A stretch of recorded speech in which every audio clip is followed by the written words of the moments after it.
ډیرو محترم مسلمانانو نن یو بهترینه وظیفه در کومه ان شاء الله د سورته مزمل وظیفه ده او ډیرو زنانو په دې تجربه کړي ډیرو هلکانو هم تجربه کړي دي ګوره قرآن هلمبه د تجربو سيزونه خدا د دې لپاره وي چې تاسو یقین پیدا شي او دا وظیفه د خپل حاجاتو د لپاره وکړي خدا به یو هفته کوي یو هفته به کوي د شورو د ورځې نن د شورو ورځ ده نن به شروع کوي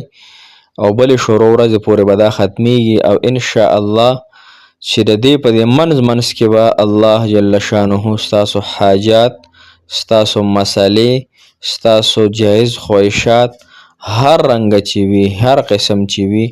ان شاء الله په دې یو هفته کې به دننه پوره کیږي نو چې هم دا ختم پوره کړی دی کنه نو الله جل شانه د هغوی ختم کړي بلکې ماته یو زنانه په خپل وی چې دا وظیفه ته ورکا په دې باندې الله تعالی زمونږ ډېر حاجات پوره کړي دي ډېرې مسلې په الله جل شانه اساني کړي دي نو بقول د هغې زنانه تاسو ته زه دا وظیفه در کوم ان شاء الله ما مخکې هم په دې ډېرو ویډیوګانې جوړې کړي دي خو نن درته دا بهترین او تیزه وظیفه ښایم ان شاء الله دا خامخا د خپلو حاجاتو دپاره تاسو شروع کړئ بلکې که څوک نشئ کولی نو ان شاء الله موږ یې ورته هم کولی شو خو داسې ده چې څه به په خپله ځان لکې او څه به درله موږ کوو ځکه چې دې تعداد لږ سیوا دی معمولي دونه نه دی سیوا لږ سیوا دی ښه په زرګونو نه دی ښه نه په سوونو باندې دی لږ شان سیوا دی به هر حال کو تاسو سره ماشومان نه تاسو سره وخت نه تاسو یې نشئ کولی ځان دپاره نو څه ناسبه راته پکې موږ هم په مدرسه کې په ماشومانو باندې وکړو او څه به تاسو په خپله وکړئ نو انشاءالله دا ختم به ستاسو پوره شي د یوې هفتې پورې یو هفته کې به دننه انشاءالله جایز او حاجات او جایز حاجتونه او مقاصد او مشکلات الله جل شانه به انشاءالله زر ختم کی السلام علیکم ورحمت الله وبرکاته ډېر معزز او محترم قابل قدر مسلمانان ورونو خویندو هغه مسافر کم چې بهر وطنونو کې دي هغه مسافر لدی الله تعالی اوږده زندگی د صحت او عافیت والا ورکي دغه مسافر لدی الله جل شانه دنیا او آخرت خوشحالي ورکي د دنیا او آخرت کامیابی دی الله جل شانه ورکي او د خوږ افغانستان دی الله جل شانه حامی او ناصر مددگار شي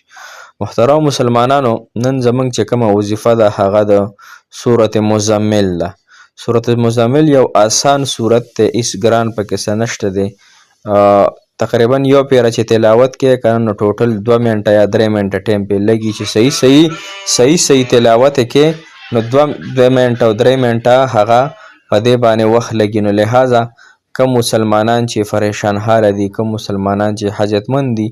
هغوی دا وظیفه شروع کړي د خپل ځان دپاره د خپلو مسلو دپاره طریقه کار دا د محترم مسلمانان دا به د شروع په ورځ تاسو د دې ختم آغاز کوئ د دې افتتاح به کوئ شروع کوئ به نن د شروع ورځ ده صحیح شو کنه شروع موږ هغې ورځ ته وایو بدو د جمعرات نه مخکې چې کومه ورځ بود ورته اردو کې ورته بود وایي موږ ورته شروع وایي څوک ورته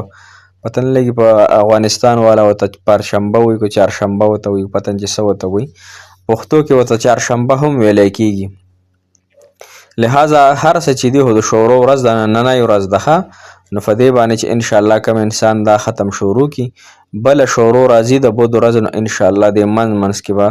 الله جل شانه د انسان حاجت او مقصد او لوی نه لوی ولې نه وي الله تعالی به پوره کوي طریقه دا د محترم مسلمانانو چې تاسو به دا اویا کارتې وایي لکه مثال په طور نن د شروع ورځ ده نن به اویا پیرې وي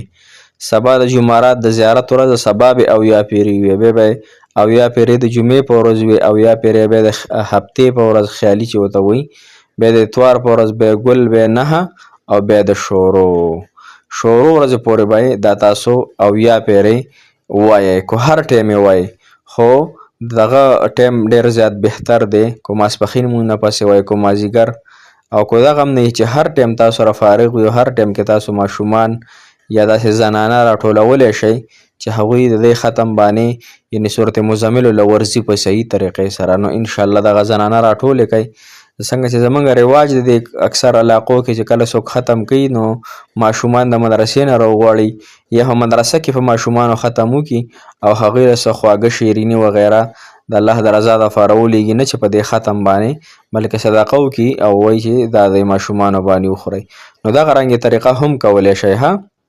او که څوک غواړي چې موږ یې ورته وکړو انشاءالله موږ سره رابطه وکړئ. خو 80 مرتبه دی که نه، نو 80 مرتبه ډېر دی که نه، دونه ډېر خو نه دی، خو 80 کسان غواړي یا 80 نه تقریبا 10 کسان چې دې راټول کړه او 5 پیرې دې پی وي، 6 پیرې یا 9 پیرې دې پی وي، نو انشاءالله چې دا پوره کیږي 80 مرتبه، نو انشاءالله موږ به راته پکې یو 30-40 پیرې به راته پکې موږ ووایو، او نور چې دی هغه به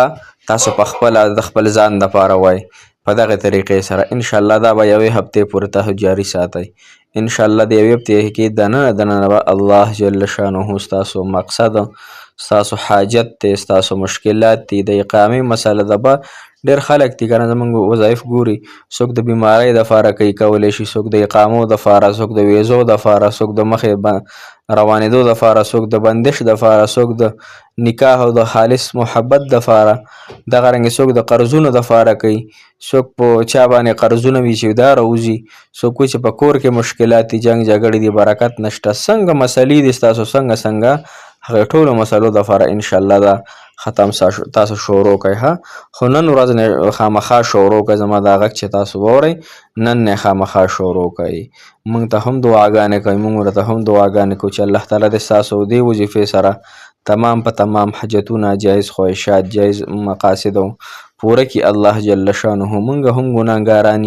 او د ګناهونو نه به توبه وباسو. رب کریم دې زما ګناهونه ستاسو د پوره امت مسلمه صلی الله علیه و آله وسلم ګناهونه معاف کړي او په موږ باندې د الله تعالی د دنیا او د آخرت